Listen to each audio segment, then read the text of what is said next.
पिछले क्लास में हम लोग डिफरेंशिएशन के बारे में पढ़ रहे थे। डिफरेंशिएशन क्या है, डिफरेंशिएशन किसे कहते हैं, डिफरेंशिएशन के प्रकार, ये सब तमाम चीज़ों के बारे में पढ़ा था। तो हम लोग पिछले क्लास में डिफरेंशिएशन किसे कहते हैं और डिफरेंशिएशन का फर्स्ट टाइप्स था जनरल फॉर्म, मतलब चेन रूल, हम लोग पढ़े थे। ठीक है, क्या रूप था? General form. तो जनरल फॉर्म जिसको हम लोग चेन रूल भी कहते थे ना, चेन रूल। तो चेन रूल में हम लोग पढ़े थे, जैसे y बराबर कोई एक फंक्शन यदि है, y बराबर एफ एक्स, ये फंक्शन है, y बराबर x, एक ही फंक्शन है। ठीक है, तो इसको हम लोग डिफरेंशिएटिंग करते थे, परिवर्तन। तो डिफरेंशिएशन मतलब कहे थे कि फंक्शन के कॉफिशिएंट के सापेक्ष फंक्शन में परिवर्तन। ठीक है, तो differentiating with respect to x we get, ठीक है, था ना। Differentiating with respect to x we get मतलब x के सापेक्ष fx में क्या परिवर्तन होता था। तो हम लोग इसको ऐसे लिखते थे, dy बाई dx बराबर dfx बाई dx। देखिए, x के सापेक्ष fx में परिवर्तन हुआ ना। ठीक है, यही है जहां ये क्या है, ये फंक्शन है। ठीक है, ये फंक्शन है और ये क्या है, ये विथ रिस्पेक्ट टू है। ठीक है, के सापेक्ष। डिफरेंशिएशन का जो चिन्ह होता है, ये होता है dy by dx, dy by dx। ठीक है, तो dy बाई dx को हम लोग इस तरह से भी लिख सकते हैं, f डैश x। ये भी चिन्ह है, ये भी डिफरेंशिएशन का चिन्ह, ये भी डिफरेंशिएशन का चिन्ह, या ये भी डिफरेंशिएशन का चिन्ह, या ये भी डिफरेंशिएशन का चिन्ह, ये सब चिन्ह है। तो मुख्यतः इसका ज्यादा यूज होता है, ये सब ज्यादा यूज होता है। ठीक है, ये सीनियर क्लास में बीएससी में यूज होता है। ठीक, तो हम लोग जनरल फॉर्म के बारे में एनसीईआरटी किताब से हम लोग पढ़ चुके थे सवाल। अब हम लोग टाइप्स ऑफ डिफरेंशिएशन के आगे चलेंगे। ठीक है, तो टाइप्स ऑफ डिफरेंशिएशन क्या है, देखिए। तो डिफरेंशिएशन है ना, तो टाइप्स ऑफ ए डिफरेंशिएशन में क्या था? पहला था जनरल फॉर्म, जिसको हम लोग कहते थे चेन रूल। दूसरा था इम्प्लिसिट फॉर्म, तीसरा इनवर्स ट्रिगोनोमेट्रिक फॉर्म, चौथा exponential and logarithmic form. Next था लॉगरिथमिक डिफरेंशिएशन। इसके बाद था फंक्शन इन पैरामीट्रिक फॉर्म। इसके बाद सेकेंड ऑर्डर डेरिवेटिव। ठीक है, तो ये जनरल फॉर्म मतलब चेन रूल पढ़ाई हो चुका है। अब हम लोग आगे बढ़ेंगे, क्या? Implicit form. ठीक है, तो ये इम्प्लिसिट फॉर्म क्या है? ठीक है, हमने पिछले क्लास में हमने 4 वीडियो हो गया था डिफरेंशिएशन का। ये पार्ट 5 है। ठीक है, ये पार्ट 5 का है, इम्प्लिसिट फॉर्म, है ना। अब ये पढ़ाई होगा इम्प्लिसिट फॉर्म। तो ये इम्प्लिसिट फॉर्म क्या है? तो सबसे पहले सवाल बनाने के आगे इसका पहले रूप और बनाने की विधि, हमको ये दोनों जानना पड़ेगा। तो इम्प्लिसिट फॉर्म क्या है? देखिए, यदि फंक्शन ऑफ एक्स वाई बराबर हो के, देखिए फंक्शन ऑफ एक्स वाई बराबर के, इसका मतलब इसमें एक्स और वाई दोनों फंक्शन एक साथ रहेगा। इस प्रकार के रूप को हम लोग कहेंगे इम्प्लिसिट फंक्शन। ये जो के है, वेयर के जो है, ये कांस्टेंट हो सकता है, कांस्टेंट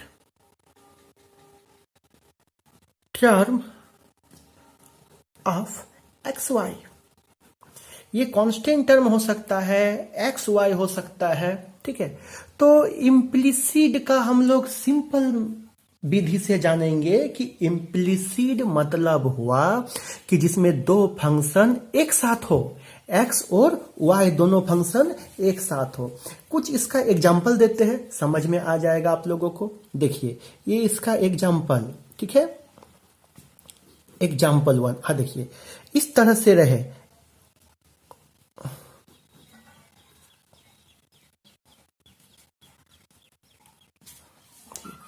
इस तरह के फंक्शन को हम लोग क्या कहेंगे, इम्प्लिसिट फंक्शन कहेंगे, जहां देखिए एक्स वाई दोनों एक साथ है ना। और पिछले जो हम लोग पढ़ते थे, पिछले जो डिफरेंशिएशन था, पिछले जो चेन रूल पढ़े, तो चेन रूल में आपका क्या था, चेन रूल में सिर्फ आपका था y बराबर एफ एक्स, ये था ना, ये था y बराबर एफ एक्स, यानी y बराबर फंक्शन x का था। लेकिन इम्प्लिसिट में क्या है, जिसमें x और y दोनों फंक्शन एक साथ होगा, एक्स वाई बराबर के, देखिए रूप है ना। दूसरा दिखाते हैं और एग्जाम्पल बोलते हैं। देखिए x q plus sine y बराबर एक्स वाई। देखिए है, देखिए y का भी फंक्शन है, एक्स वाई दोनों साथ में है, तो इस तरह के फंक्शन को हम लोग क्या कहेंगे, इम्प्लिसिट फंक्शन कहेंगे। अब इस इम्प्लिसिट फंक्शन को बनाने का विधि हम लोग जानेंगे, मतलब वर्किंग रूल, ठीक है, वर्किंग रूल हम लोग अब जानेंगे, ठीक है। तो इम्प्लिसिट का क्या वर्किंग रूल होता है, इसके बारे में थोड़ा ध्यान दीजिए। ये ठीक है, ये इम्प्लिसिट का क्या है, ये वर्किंग रूल है। देखिए वर्किंग रूल क्या है इम्प्लिसिट फंक्शन का, यदि फंक्शन ऑफ एक्स वाई बराबर के रूप, यानी क्या हुआ, इम्प्लिसिट फंक्शन हुआ ना, इम्प्लिसिट फंक्शन में रहे तो सबसे पहले दोनों तरफ x के सापेक्ष डिफरेंशिएटिंग करेंगे, मतलब ये LHS के तरफ भी और ये RHS के तरफ भी एक साथ क्या करेंगे, डिफरेंशिएटिंग करेंगे, ठीक है। और डिफरेंशिएटिंग करने के बाद अब dy बाई dx वाला जो टर्म सब आएगा, ये dy बाई dx वाला टर्म को एक तरफ करेंगे, एक साथ एक तरफ, एवं अन्य टर्म को एक साथ यानी दूसरे तरफ करेंगे, मतलब बराबर के इस पार और बराबर के उस पार करेंगे। अब आगे क्या करेंगे, dy बाई dx वाले जो है उसको क्या करेंगे, कॉमन करेंगे dy बाई dx को, और कॉमन करके क्रॉस मल्टीप्लिकेशन का यूज करके, क्रॉस मल्टीप्लिकेशन का यूज करके dy बाई dx का मान को ज्ञात करेंगे। यही उसका वर्किंग रूल है, और आपको ये वर्किंग रूल जानना होगा तभी सवाल बनेगा, ठीक है। सबसे पहले क्या करना होगा, फिर से एक बार समझिए, ये जो इम्प्लिसिट का रूप दिया हुआ है फंक्शन ऑफ एक्स वाई बराबर के, इसमें दोनों तरफ x के सापेक्ष डिफरेंशिएटिंग करेंगे, ठीक है, x के सापेक्ष डिफरेंशिएटिंग करेंगे। अब x के सापेक्ष डिफरेंशिएटिंग करने के बाद dy बाई dx वाले टर्म को एक तरफ करेंगे और अदर टर्म को दूसरे तरफ करेंगे। अब dy बाई dx को कॉमन करके क्रॉस मल्टीप्लिकेशन का यूज करके dy बाई dx का मान को ज्ञात करेंगे। अब हम लोग आते हैं एनसीईआरटी बुक में आते हैं, ठीक है। तो एनसीईआरटी बुक में आने के पहले एनसीईआरटी का 5.3 का पहले एग्जाम्पल, ठीक है, इम्प्लिसिट फंक्शन का एग्जाम्पल पहले पढ़ते हैं, ठीक। तो ध्यान दीजिए क्या है, एनसीईआरटी 5.3 इम्प्लिसिट फंक्शन एग्जाम्पल 24, रूप देख लीजिए। तो देखिए, फाइंड dy बाई dx यदि x माइनस वाई बराबर क्या हो, पाई हो। देखिए x y दोनों फंक्शन एक साथ है, और पिछले हम लोग पढ़े उसमें क्या था, y बराबर एफ एक्स था, और यहाँ पे x y दोनों एक साथ है ना। चलिए उसको बनाते हैं सॉल्यूशन। ध्यान दीजिए सॉल्यूशन में, गिवन क्या आपको दिया हुआ है, गिवन दैट क्या आपको दिया हुआ है, आपको दिया हुआ है x माइनस वाई बराबर पाई। ठीक है, अब लगा दीजिए रूप, क्या बोले थे हम, x के सापेक्ष दोनों तरफ डिफरेंशिएटिंग करेंगे ना। तो देखिए, डिफरेंशिएटिंग बोथ साइड, है ना, both side with respect to x we get। ठीक है, x के सापेक्ष डिफरेंशिएटिंग करने पर, चलिए करिए, x के सापेक्ष यानी d x by d x minus क्या है d y by d x बराबर डी क्या है पाई बाई डी एक्स। ठीक है, ध्यान दीजिए, ये तो कट के कितना हो गया, 1 हो गया ना, ये हो गया 1 minus d y by d x बराबर, और आपको एक चीज पता है, कांस्टेंट टर्म का डिफरेंशिएशन क्या होता है, 0 होता है, और पाई कांस्टेंट टर्म है ना। चलिए d y by d x को इधर ले चल जाइए, तो क्या हो गया, d y by d x बराबर हो गया 1। This is answer.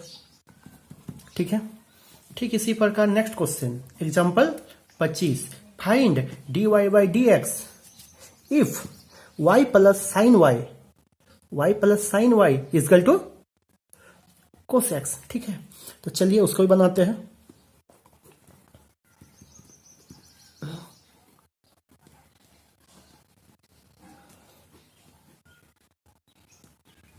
Given that क्या दिया हुआ है, y प्लस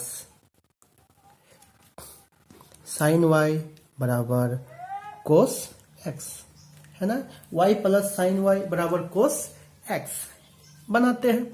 रूप दोनों तरफ x के सापेक्ष डिफरेंशिएटिंग करेंगे ना, differentiating both side with respect to x we get, है ना, x के सापेक्ष क्या कर रहे हैं, डिफरेंशिएटिंग कर रहे हैं। चलिए x के सापेक्ष डिफरेंशिएटिंग करते हैं, y का क्या होगा, d y by d x plus d क्या है यहाँ पे आपका, sine y by d x बराबर d cos x by d x. लेकिन आपको एक चीज पता है कि डिफरेंशिएशन हमेशा कॉफिशिएंट के सापेक्ष होता है ना। तो चलिए d y by d x plus, यहाँ तो y है, ट्रिगोनोमेट्रिक का कॉफिशिएंट साथ में, तो यहाँ तो y है लेकिन यहाँ x है, होगा तो नहीं, तो यानी किस तरह से टूटेगा ये, साइन y किस में टूटेगा, y में, लेकिन नीचे तो हमको x चाहिए, तो फिर चेन रूल, डी वाई नीचे क्या होगा x। ठीक है, बराबर क्या है, differentiating cos x d x, है ना। चलिए हल करिए, ये d y by d x plus sine y का differentiating cos y into d y by d x बराबर कोस एक्स का डिफरेंशिएटिंग माइनस साइन एक्स, है ना। अब d y by d x को क्या करना है, कॉमन करना है। वर्किंग रूल देख लीजिए, वर्किंग रूल जब तक याद नहीं करिएगा तब तक सवाल नहीं बनेगा, बहुत इंपॉर्टेंट होता है वर्किंग रूल। ठीक है, देखिए अब क्या करना है, क्रॉस मल्टीप्लिकेशन का यूज कर दीजिए, d y by d x बराबर क्या हो गया, minus sine x by 1 plus cos y, complete. वही है आपका इम्प्लिसिट फंक्शन का। ठीक है, ये एग्जाम्पल क्या था, एग्जाम्पल 24 और एग्जाम्पल 25। ठीक है, अब हम लोग नेक्स्ट आते हैं एक्सरसाइज।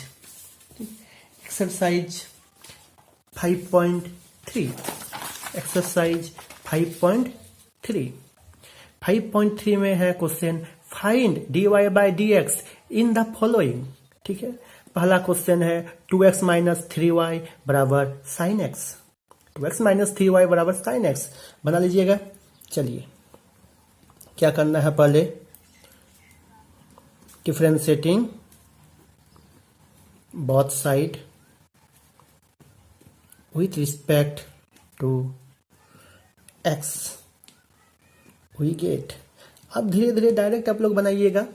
ठीक है, d 2x by d x plus 3, constant term बाहर निकाल दिया डायरेक्ट। ठीक है, यहाँ भी निकाल सकते थे, बाई डी एक्स बराबर d sign x by d x.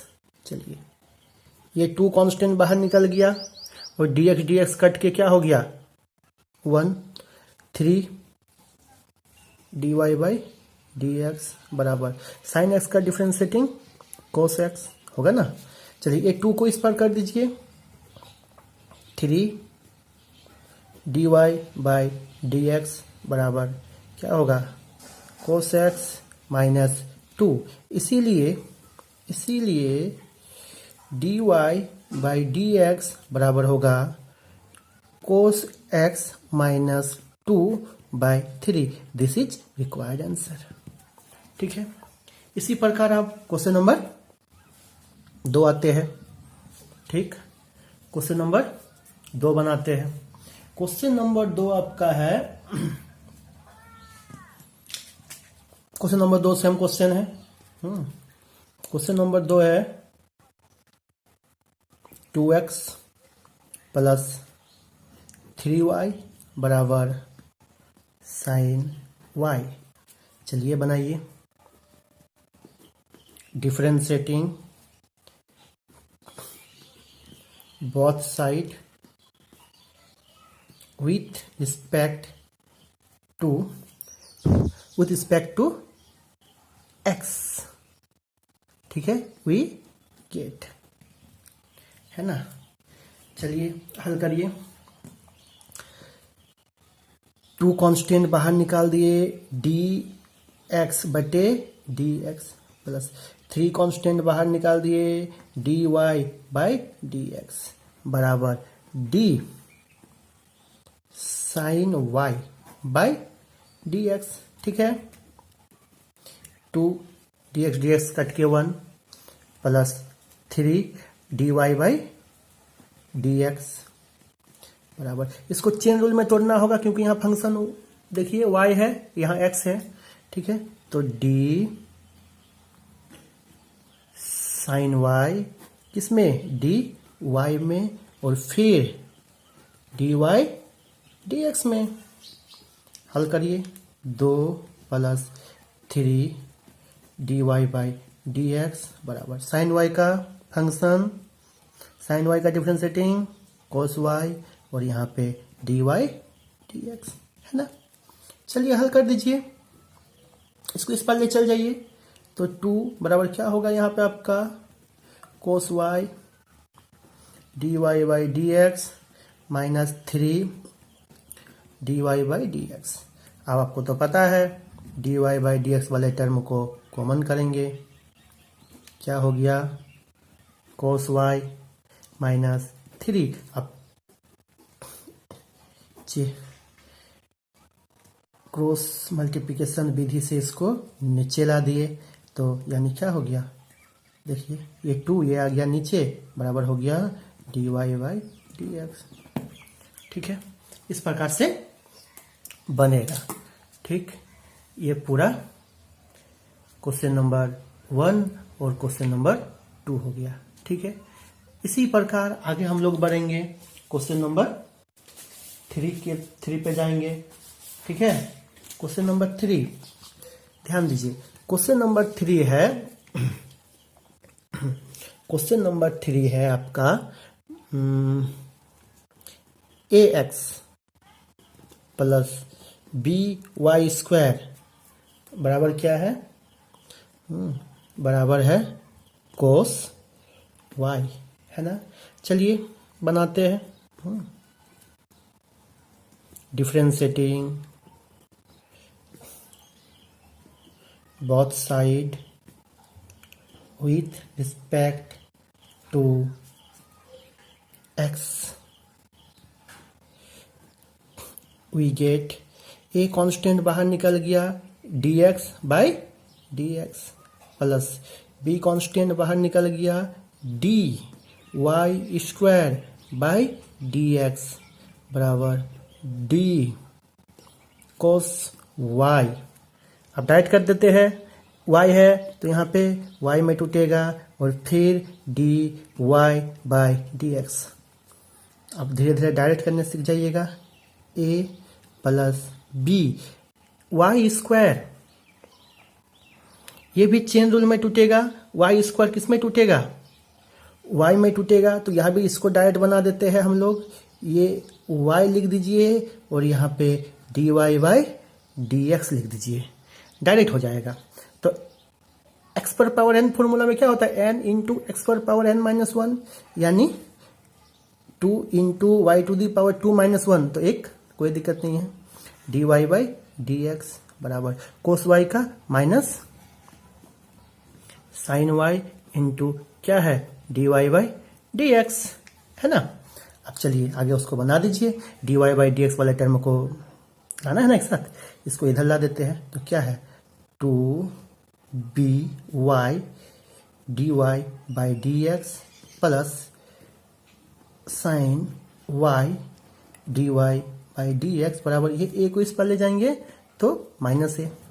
अब dy बाई dx को कॉमन करिए, dy by dx 2by plus sine y बराबर माइनस a, इसीलिए dy बाई dx बराबर क्या होगा बोलिए? Minus a by 2by plus sine y। इस तरह से क्वेश्चन आपका बनेगा, ठीक है। ये हो गया आपका क्वेश्चन नंबर 3 हो गया। सेम इसी प्रकार से आप क्वेश्चन नंबर 4 जाते हैं। 4 में आपका है question xy plus y square बराबर